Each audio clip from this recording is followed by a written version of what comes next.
Rescue.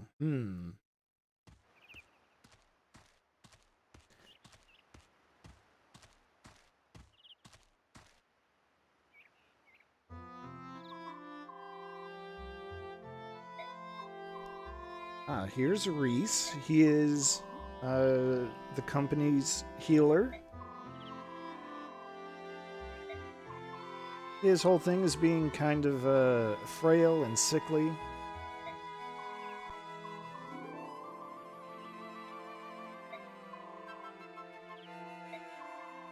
And he just mentioned that he was bedridden for a week.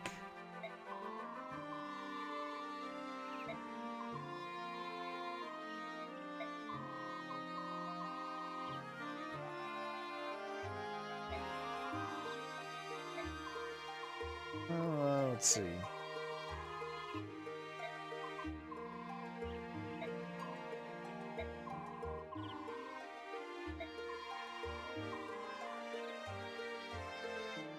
Give this to the Red Tressed Knight. That sounds promising.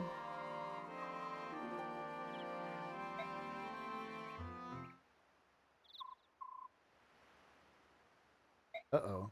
How dare who?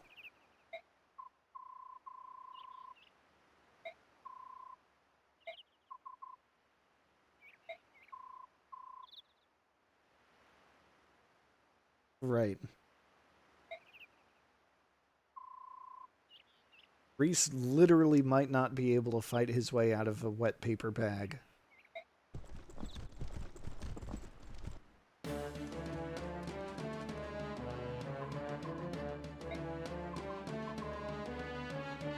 You can tell from the music that this is very urgent. Ah, Mist and Rolf. Who's Rolf? We haven't met him yet. But we're gonna find out.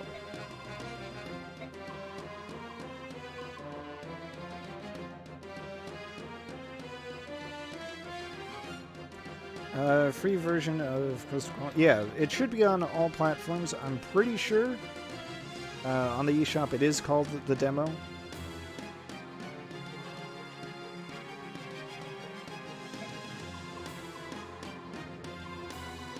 It's probably because they don't have any other way to describe it.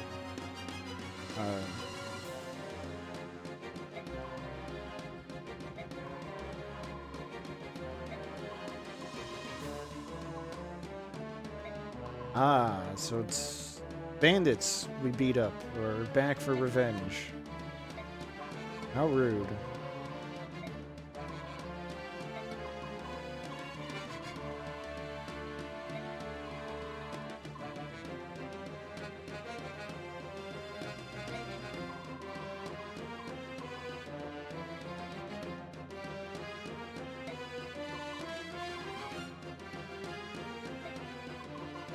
Yeah, I would think that with Crystal Chronicles, I thought for some reason that maybe you could download it, or like upgrade it to the full version from the demo.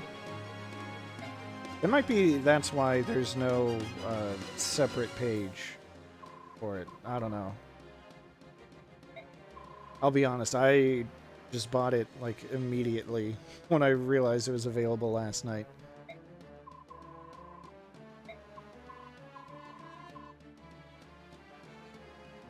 And oops.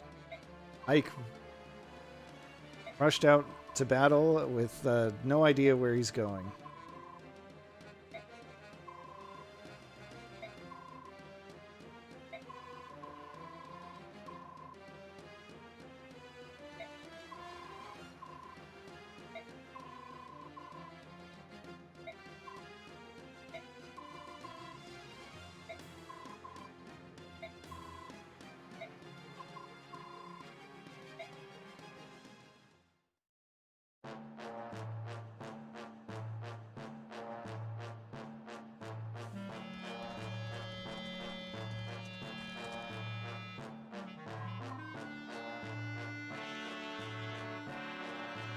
Yeah, it should be easy enough with the Crystal Chronicles to import save data.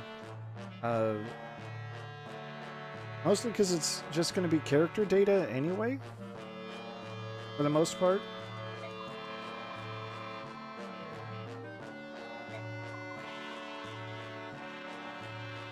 Anyway, here's a bandit with a quite a square chin.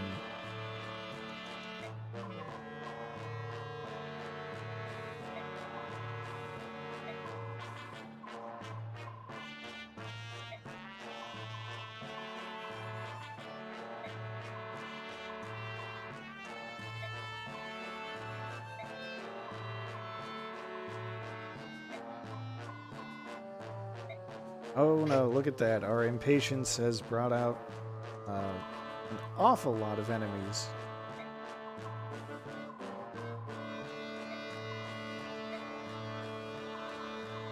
It's a little tactical advice tucked into the pre-battle dialogue.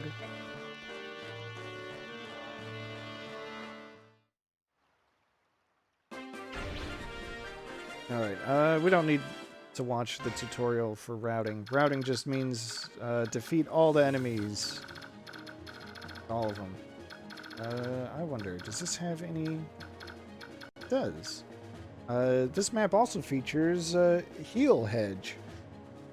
So certain maps are going to have these tiles where these thickets offer a little extra avoid and defense, kind of like forest tiles in the GBA games. Heal hedge also restores like 10% HP every turn, so that's kind of nice. We're going to send Oscar up this way to deal with the sword guy because that's the safest thing to do.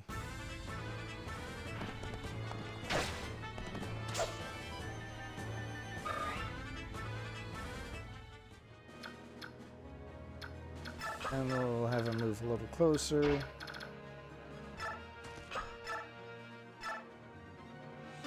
Ike is, luckily, fast enough to take this guy out in one battle.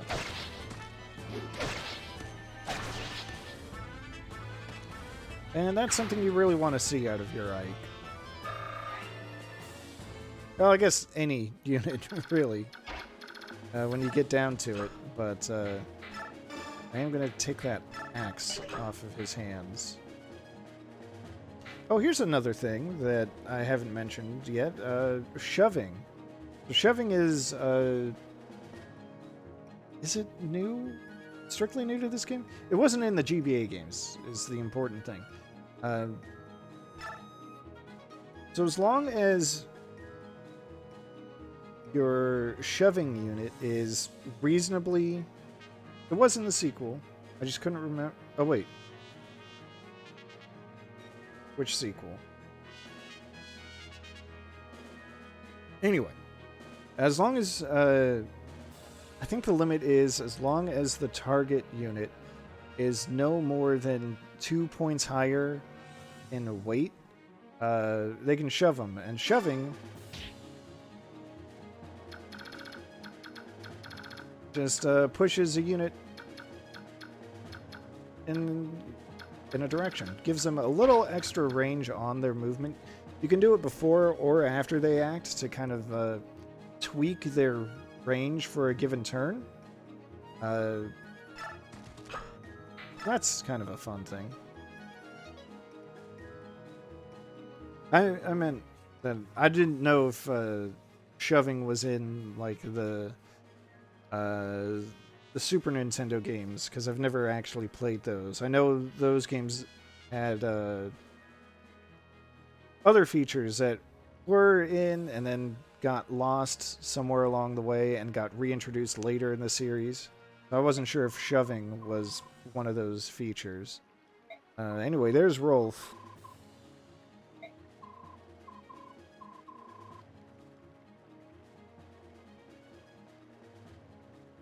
The 3DS games have shoving.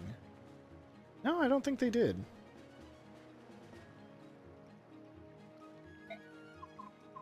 Frost, you don't have to worry too much because there is an easy mode. You want to play it, you want to be sure. I am playing on normal mode and it's still going pretty smoothly so far.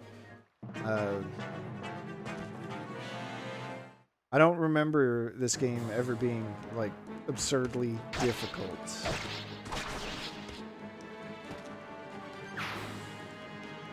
Look, the great thing about being a coward in Fire Emblem is that unless you're streaming it, no one has to know.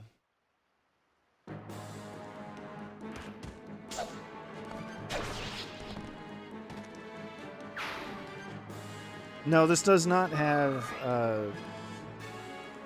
what is now referred to as casual mode, where units return to battle if they're defeated in a chapter. They didn't introduce that until one of the 3DS games. I can't remember if it was Awakening or Fates.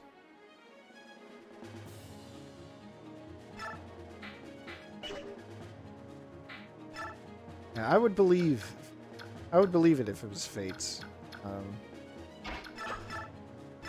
Do they both have it? Well, whenever they introduced it, all the releases after that, including the remake of Fire Emblem 2, Shadows of Valentia. That one also has a casual mode, which helped me out a lot in my playthrough of that. I can tell you that much right now.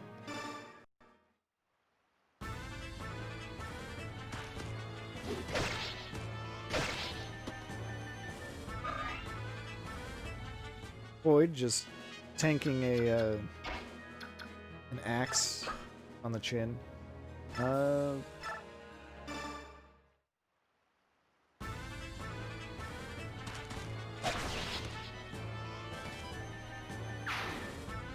Yeah, casual rules were a godsend, I'll be honest. Well, yeah, that's exactly how, at least in my experience, everyone played Fire Emblem before they introduced casual rules.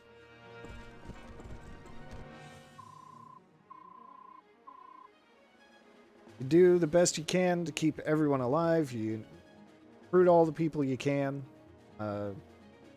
because you can. And if anyone dies, then you just reset and do the whole map all over.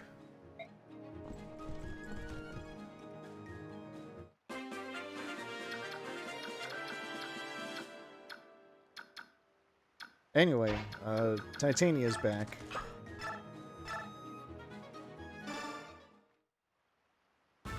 And I might have ignored the thing about keeping Rhys to the rear so that he can not die.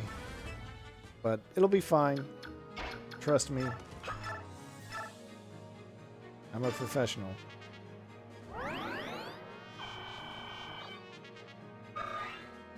Yeah, I agree. No one should get left behind. That's why I play on casual mode, because I'm not about to sacrifice all that time if I screw up.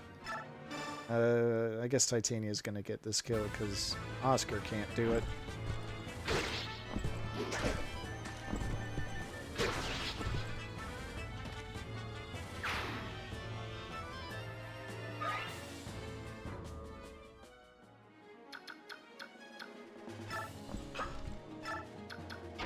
I do want to add, though, that with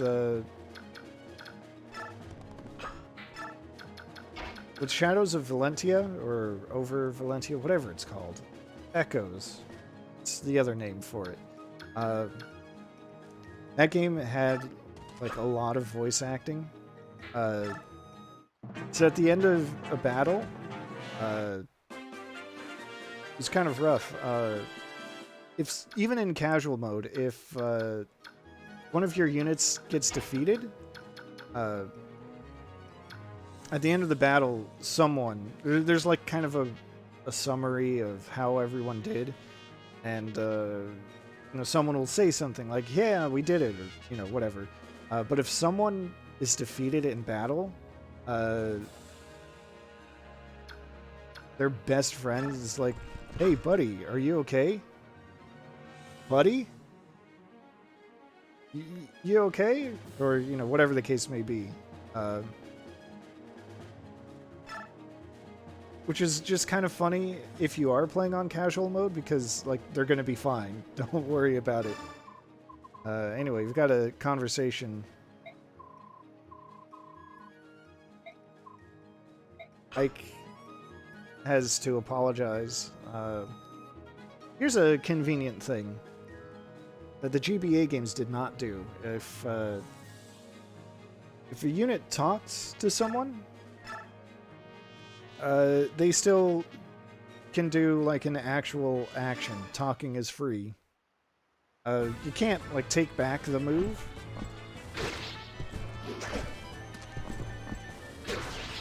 But it does mean that you can attack someone who's right in range. Yes.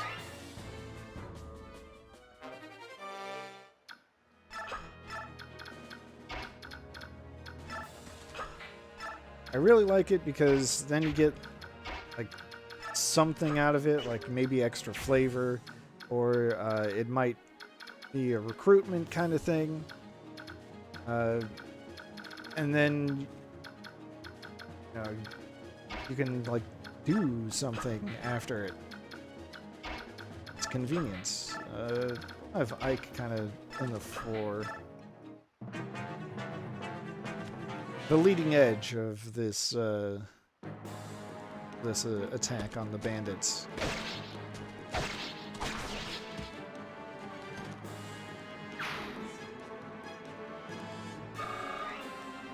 I mean, normally I might say, oh, don't rely on Ike too much. Spread your experience around a little. But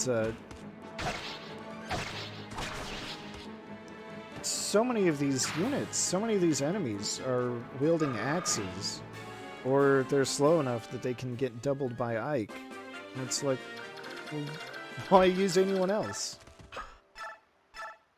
Like here. Alright, well, I'm not going to use a steel sword on this guy.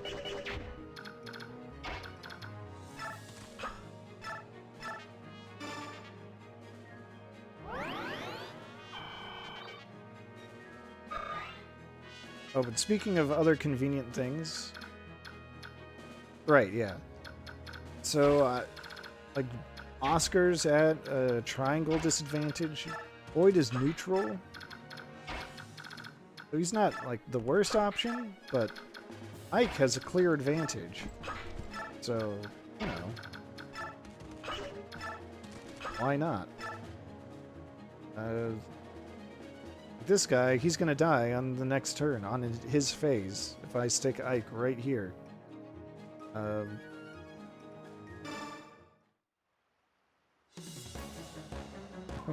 Right. Let's talk the enemy to death.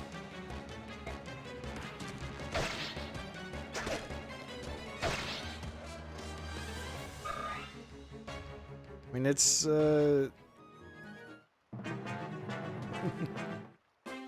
it's true. We actually can't, but, I mean, really, if you think about it, if you don't end your turn, then, it never gets to be the enemy's turn. They can't do anything. In other cases, that might be a legitimate strategy, but let's take a look at, the numbers for the others.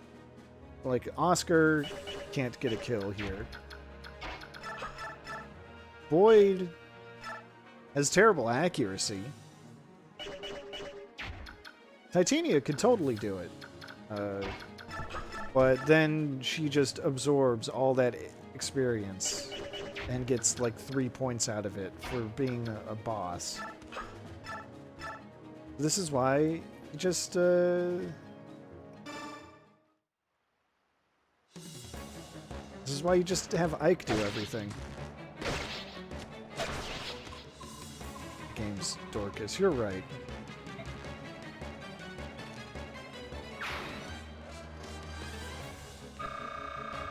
It is very typical of axe wielders. Now there's that useless magic.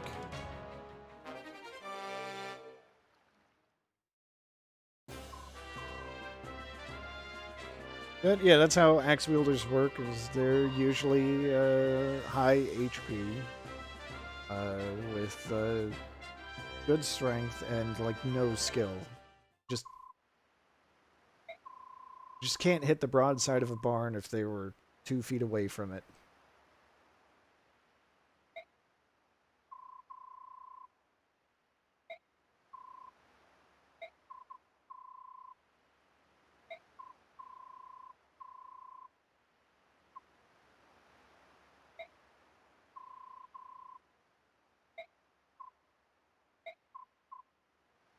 Uh-oh.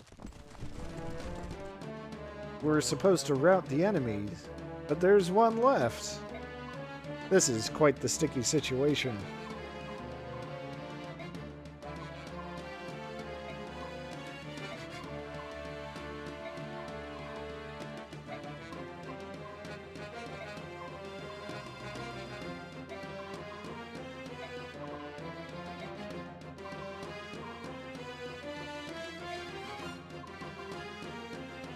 Yeah, that's a bandit face, alright.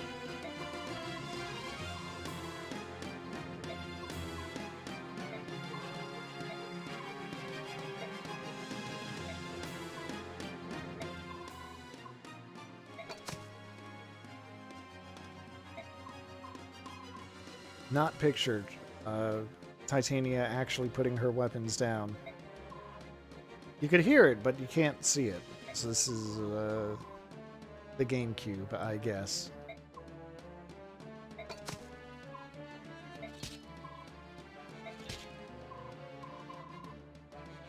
At least they were nice enough to like, give each weapon dropping a different sound effect. I would have nosed it. Oh. That was the sound of a whistling arrow. Hmm.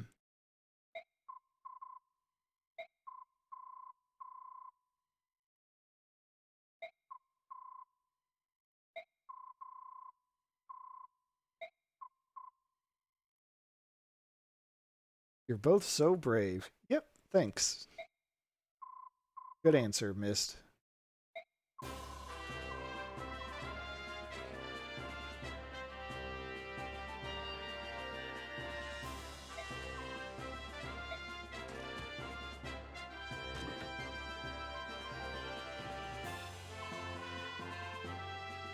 Anyway, here's Shinon. I'm pretty sure that's how you pronounce it. And Gatry. Grail mentioned them earlier. Shinon is the company's sniper.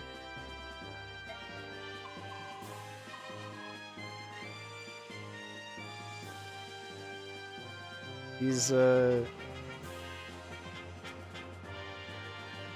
Shinon is not very nice. We'll leave it at that for the time being.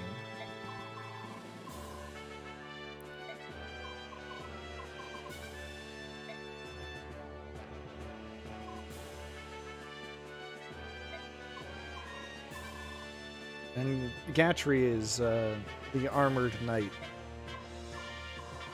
of the group. I believe we'll see them more in the next chapter.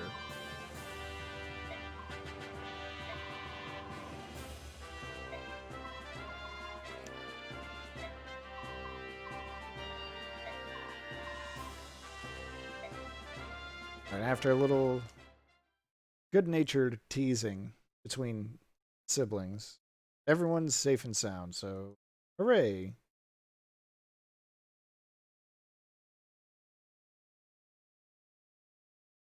Right you are.